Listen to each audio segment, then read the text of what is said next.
Hi, I'm Ryan Szymanski, curator for Battleship New Jersey Museum and Memorial. And today we are in the original Admiral's cabin on Battleship New Jersey. Today it's interpreted as the Chief of Staff's stateroom, as it was when Admiral Halsey was on board during the Battle of Leyte Gulf.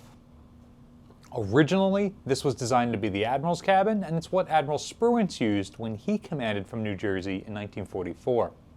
When he left, Halsey decided this room was too small, and so it became his Chief of Staff Mick Carney's stateroom, and Halsey got a larger space converted across the passageway from here. When Spruance came back on board in 1945, he ended up in that cabin with his Chief of Staff Admiral Towers in this space until Admiral Towers replaced Admiral Spruance as Commander of 5th Fleet and also moved across the passageway. The reason we're in the Admiral's cabin today is to talk about some really cool new information about American fast battleship doctrine that I just found out by reading the below article by Trent Hone. There's a strong chance that if you study American battleships, you've already got a Trent Hone book at home. But he wrote this article, I think it was 2009, and I just found it, but it answers a question that I've had for a really, really long time. So, if you check out this website, it shows you how American task forces were grouped together during a number of major naval battles. And I've spent a fair amount of time on here looking at the names on these, and it's always confused me why some of the carrier task forces are given fast battleships. Some of them are not. There were, by this point, 1944, enough fast battleships operating with 3rd or 5th Fleet to be able to distribute them between all 3 or 4 of the fast carrier task forces. And yet, they're typically only spread among 2 of them, with the other 2 not having them. Now, if you come at it from the position I was, thinking about kind of a very post-war thought of the battleships are there for anti-aircraft support for the carriers, well then you would expect them to be spread out between the different carrier task forces. The fast battleships were typically grouped together in groups of 2 or 3 divisions. New Jersey was usually the second ship in Division 7 at this time, with Iowa being the flagship of that division. We've talked about that in the past, and that's how New Jersey ends up being Spruance's and Halsey's flagship. She's the newest, biggest one. Iowa, which has the fleet flagship accommodations, is picked by the division admiral. So when the fleet admiral comes and is looking for a ship, he picks the next biggest space, and that happens to be New Jersey for most of 1944. By 1944, you've got the 2 North Carolinas, the 4 South Dakotas, and the first 2 Iowas, Iowa and New Jersey. Missouri and Wisconsin would be completed later that year and would arrive in theater by 1945. So you've got enough fast battleships to divide them into 4 2-ship fast battleship divisions, which is enough for the 4 carrier task forces. But that's not what was done. The fast battleships were grouped into 2 of the task forces, and those were typically the 2 task forces in the center. Oftentimes, the carrier task forces were deployed in a line, with one task force farthest to the north, and then working their way down with the 4th task group furthest to the south. Occasionally, you'd only see 3 task groups, a north, a center, and a south, with the 4th one back in port refueling or getting repairs or something like that, in transit in between. And you often see this in between major actions. When the United States was going to do an invasion, they'd have everything ready, they'd all go in, and then at a certain point they'd start rotating elements out, and then as those start to come back, rotating other elements out so everybody can get refueled.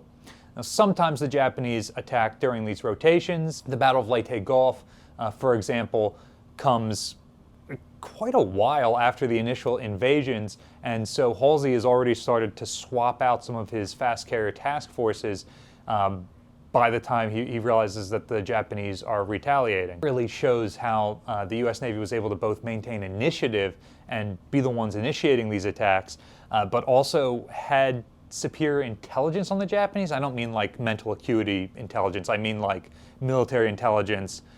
The Japanese didn't know where we were going to attack next, and didn't necessarily have ships in place to counter that attack. They had to wait for the attack to come, gather their forces, create a plan, and then go out and attack. During battles like Coral Sea, Midway, and the various carrier battles around Guadalcanal, the carriers throw strikes at each other and pretty rapidly deplete their air groups, which denudes them of both their offensive and defensive firepower. And so many of these battles peter out less than fully resolved, just because neither side has any combat capability left to engage the other one. However, the worry was always that the enemy would figure out that your capability is just as degraded as their capability is, and transition a carrier battle into a surface action. You sort of see this around Guadalcanal with the carriers getting damaged and pulling out, and so there being nothing but surface assets left. As it ends up, you don't really see any true battles like this until Leyte Gulf.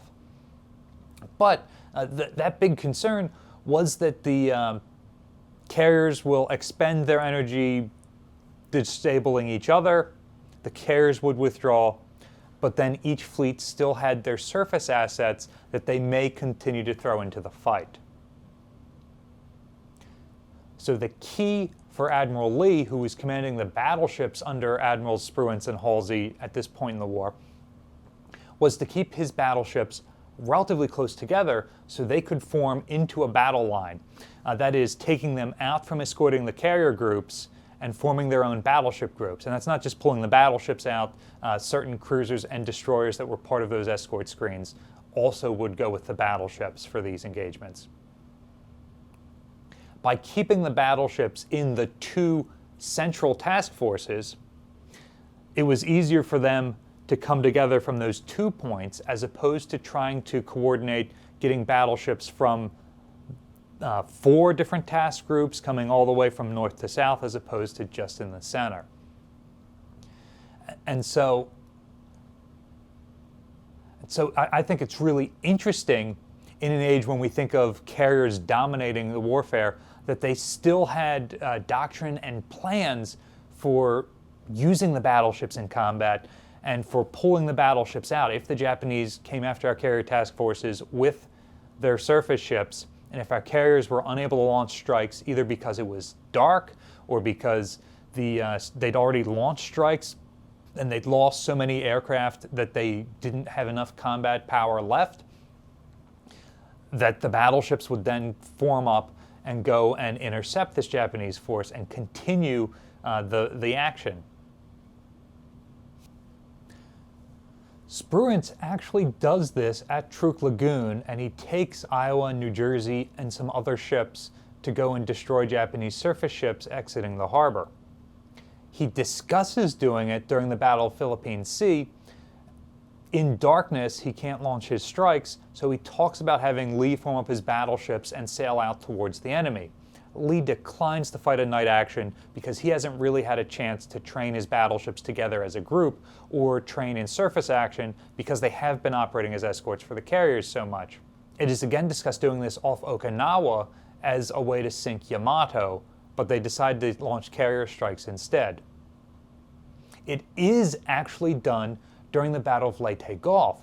Halsey has Lee pull his battleships out of their carrier formations as he's running north to attack the Japanese diversionary force centered around the aircraft carriers.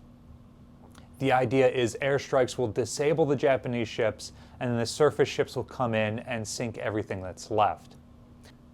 Because of Kurita's center force coming out of San Bernardino Strait and attacking Taffy 3, Halsey ends up having those same fast battleships rush south to try and counter that, which means that they missed both engaging the northern force and engaging the center force. But it shows this doctrine in action with the battleships pulled out of their carrier task forces. As someone interested in battleships, it was interesting seeing that the U.S. Navy actually had doctrine for using these ships as surface assets and not just as oversized anti-aircraft batteries escorting the carriers. And that finally explains to me why the battleships were not evenly dispersed throughout the carrier task forces during those major 1944 battles. Smart idea to have the battleships as a surface force? Or do you think they'd perform better as anti-aircraft escorts? Let us know in the comment section down below. Battleship New Jersey receives operating support from the New Jersey Department of State, as well as from a number of other businesses and private individuals like yourselves. We really appreciate your support. There's a link in the description below for ways you can donate to support the museum. You can also support us by liking, sharing, and subscribing so more people find out our museum and the channel. Thanks for watching.